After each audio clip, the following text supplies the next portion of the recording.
मैं पुष्कर सिंह कोरुंगा शिखर साहित्य अकादमी में आपका हार्दिक स्वागत करता हूं, अभिनंदन करता हूं। दोस्तों, मित्रों, दर्शकों एवं विद्यार्थियों, जैसा कि आप इस कोरोना काल पे घर पे सकुशल होंगे और दोस्तों, विद्यार्थियों, आज जो मेरा टॉपिक है, जो विषय है, जिस प्रकरण पे मैं चर्चा करने जा रहा हूं, वो हिंदी ग्रामर से या हिंदी व्याकरण से जुड़ा हुआ एक महत्वपूर्ण विषय है। और हिंदी ग्रामर या हिंदी व्याकरण की अगर मैं बात करूं तो वह टॉपिक है समास। समास जो है हिंदी ग्रामर के अंतर्गत एक महत्वपूर्ण टॉपिक व विषय है।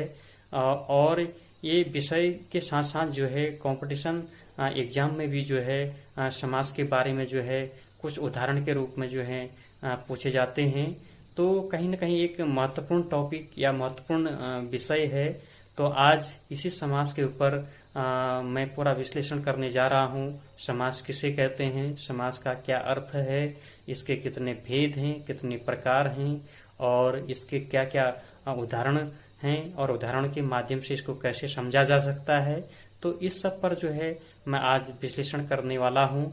तो दोस्तों, इस वीडियो पर आप बने रहें और पूरा वीडियो आप देखें तो कहीं ना कहीं जो है समास टॉपिक या समास से आने वाले जो प्रश्न कंपटीशन एग्जाम में या फिर आपके एग्जामिनेशन में जो इस तरह के प्रश्न समास से संबंधित आएंगे तो उसमें आपको बहुत ही लाभ होगा। तो आइए दोस्तों, इस समास के वीडियो को हम देखते हैं। आज हम समास के बारे में पढ़ेंगे दोस्तों।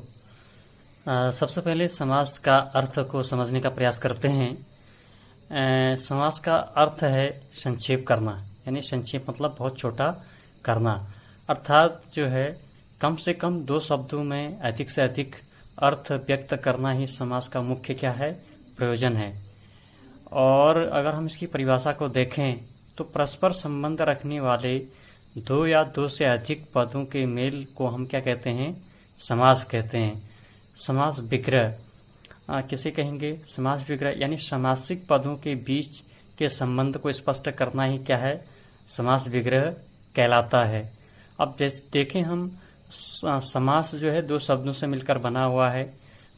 सम धन अस, सम का अर्थ होता है संयोग, अस का अर्थ होता है होना, यानी दो या दो से अधिक शब्दों या पद का मिलकर जो नया शब्द बनता है उसे हम क्या कहते हैं, समास। अगर इसका हम विग्रह करें, जैसे उदाहरण के रूप में हम दें माखन चोर, तो इसमें माखन क्या है, पूर्व पद है और चोर क्या है, उत्तर पद है। तो कहीं ना कहीं समास का जो शाब्दिक अर्थ है वो यही है, संक्षेप करना यानी छोटा करना, है ना। और जब क्या है दो या दो से अधिक सब पद या शब्द मिलकर जब एक नया शब्द बनेगा तो उसे हम क्या कहेंगे, समास कहेंगे। अब जो है दोस्तों, समास के भेद यानी समास कितने प्रकार के होते हैं, इसके भेद के बारे में आप समझेंगे। तो समास के जो हैं मुख्य रूप से जो है इसके जो भेद हैं, जो प्रकार हैं, वो 6 प्रकार के हैं। और पहला जो है इसमें जो है तत्पुरुष समास है, दूसरा कर्मधारय समास है, तीसरा द्विगु समास है, चौथा बहुब्रीहि समास है, पांचवा द्वंद्व समास है, छठा अव्ययीभाव समास है। अब जो पहला दोस्तों जो तत्पुरुष समास है इसके बारे में जानेंगे, इसकी परिभाषा को समझेंगे।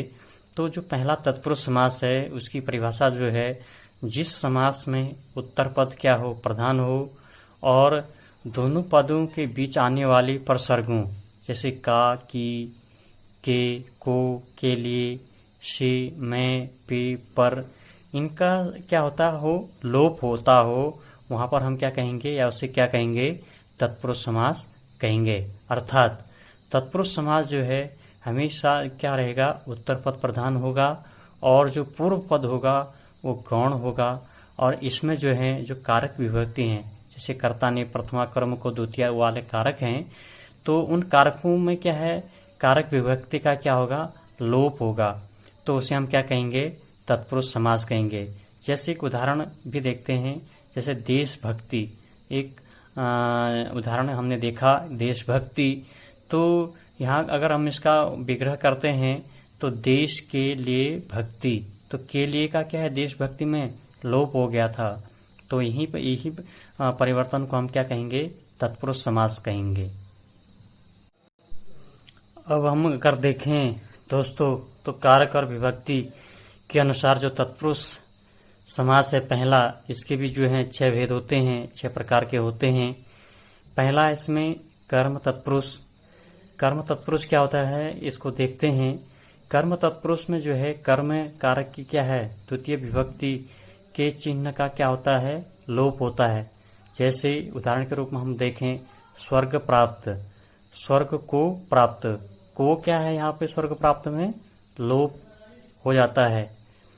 और ऐसे हम दूसरा देखें कर्ण तत्पुरुष, इसमें कर्ण कारक की तृतीय विभक्ति के चिन्ह से जो है अथवा द्वारा का लोप होता है।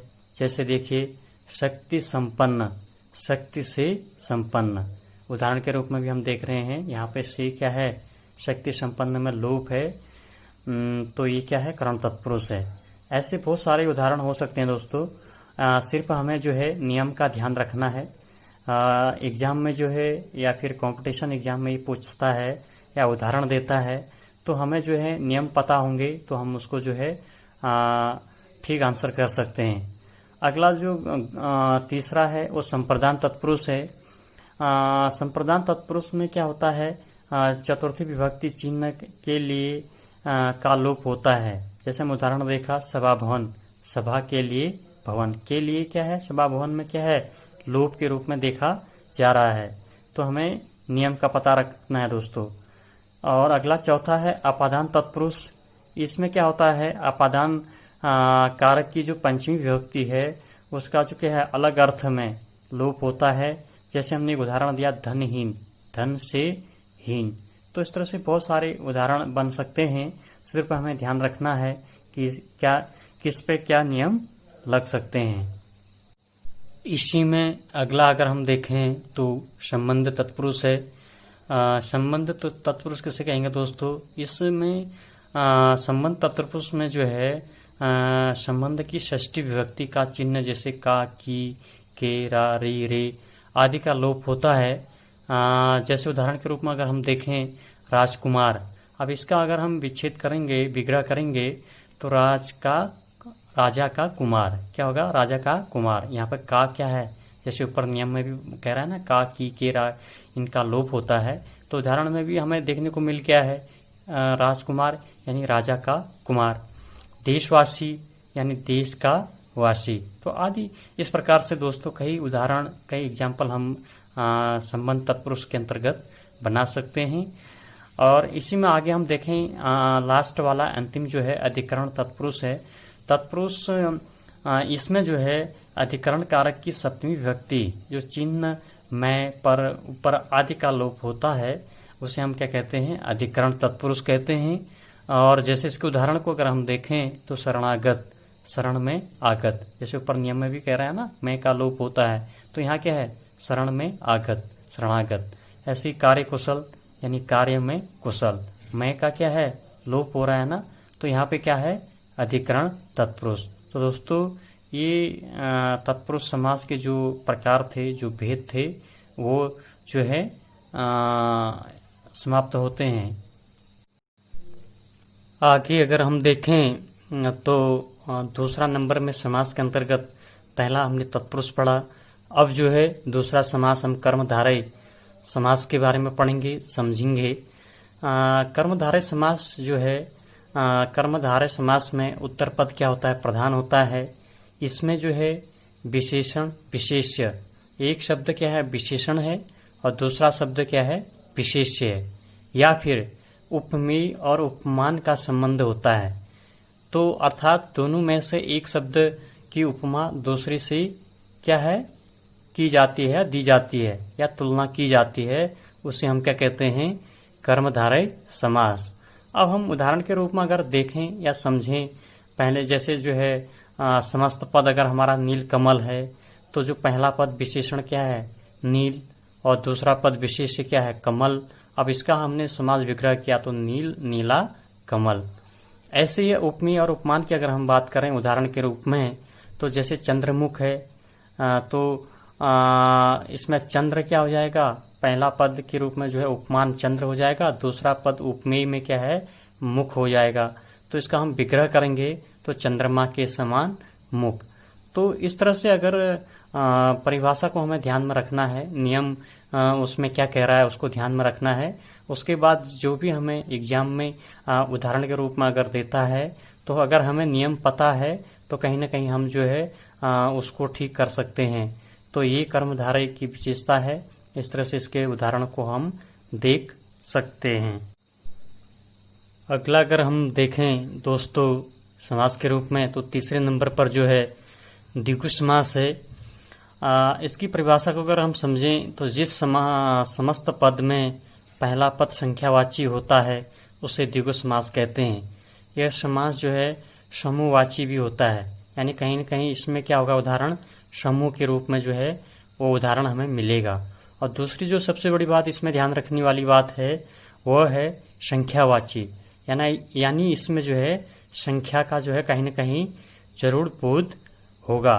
जैसे हम उदाहरण के रूप में भी देखें, जैसे समस्त पद है और समास विग्रह अगर हम करें तो शतसई यानी 700 का समूह, और वही हम देखें त्रिवेणी तो 3 वेणियों का समूह, शताब्दी 100 वर्षों का समूह। तो ये समूहवाची जैसा कि परिभाषा में भी कह रहा है कि यह समूहवाची भी होगा और संख्या भी इसमें रहेगा, संख्यावाची के रूप में भी।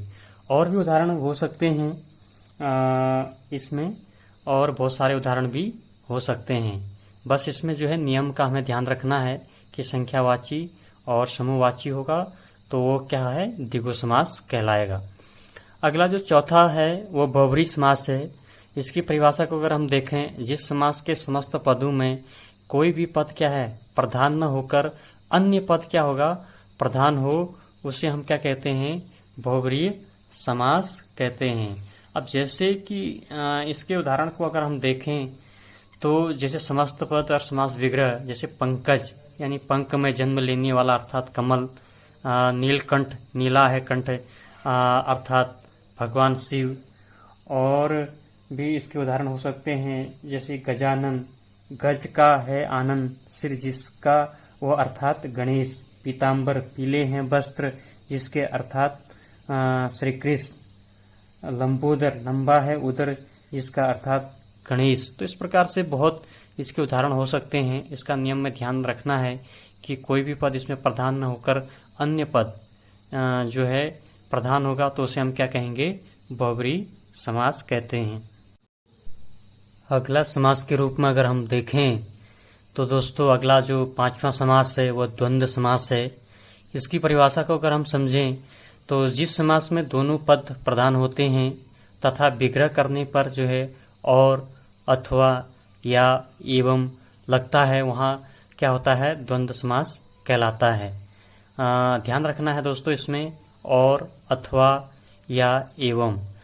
द्वंद्व समास के अगर हम उदाहरण के रूप में अगर समझें या उदाहरण के रूप में इसको देखें तो समस्त पद और समास विग्रह के रूप में अगर हम करें, जैसे सीता राम तो समास विग्रह हो जाएगा सीता और राम, माता पिता माता और पिता। इस तरह से और भी उदाहरण हो सकते हैं, राजा रंग राजा और रंग, अन्न जल अन्न और जल, दिन रात दिन और रात, सुख दुख सुख या दुख, पाप पुण्य पाप और पुण्य, राधा कृष्ण राधा और कृष्ण। तो इस तरह के जो हैं उदाहरण जो है द्वंद्व समास के अंतर्गत आते हैं। तो इसके नियम हमें पता होंगे तो हम इस उदाहरण को ठीक भी कर सकते हैं। अगला जो लास्ट है दोस्तों समास के रूप में वह अव्ययीभाव समास। अव्ययीभाव समास उसे कहते हैं जिस समास में पूर्व पद अव्यय होता है तथा वही पूर्व पद प्रधान भी होता है, उसे अव्ययीभाव समास कहते हैं। पूर्व पद के अव्यय होने के कारण ही दोस्तों इसे अव्ययीभाव समास कहा जाता है। इस समास के समस्त पदों के पूर्व पद आ तक, प्रति, प्रत्येक, यावत तक, वे, बिना, हर, प्रत्येक, यथा, अनुसार आदि होते हैं। अव्ययीभाव समास के अगर उदाहरण हम देखें तो जैसे इसके समस्त पद, पूर्व पद, धन, उत्तर पद और समास विग्रह। तो जैसे उपतट है तो उपधन तट, तो इसका विग्रह हो जाएगा तट के समीप। समस्त पद है आजन्म, तो पूर्व पद आ और उत्तर पद जन्म, तो जन्म से लेकर अर्थात जन्म पर्यंत समास विग्रह हो जाएगा। यथाशक्ति समस्त पद है, तो पूर्व पद यथा और शक्ति जो है उत्तर पद है, तो शक्ति के अनुसार समास विग्रह हो जाएगा। और हर साल, हर पूर्व पद है और उत्तर पद साल है, तो प्रत्येक साल समास विग्रह हो जाएगा। तो इस प्रकार से जो है बहुत से उदाहरण जो हैं अव्ययीभाव समास के अंतर्गत हम बना सकते हैं। सिर्फ हमें ध्यान रखना है कि अव्ययीभाव समास के अंतर्गत क्या नियम है। एक बात यहाँ पे ध्यान रखने की है, संधि और समास में अंतर अगर हम देखें तो संधि में अक्षरों का मेल होता है, किंतु समास में शब्दों का मेल होता है। तो दोस्तों आज समास के टॉपिक पर हमने एक चर्चा की। अगर ये वीडियो आपको पसंद आई तो इसको लाइक करें, शेयर करें, सब्सक्राइब करें, और कोई सुझाव अगर आप देना चाहें तो कमेंट सेक्शन में आप ज़रूर दें दोस्तों। और साथ में जो है कोरोना काल चल रहा है, तो इसमें आप अपना परिवार का ख्याल भी रखें। बहुत बहुत धन्यवाद।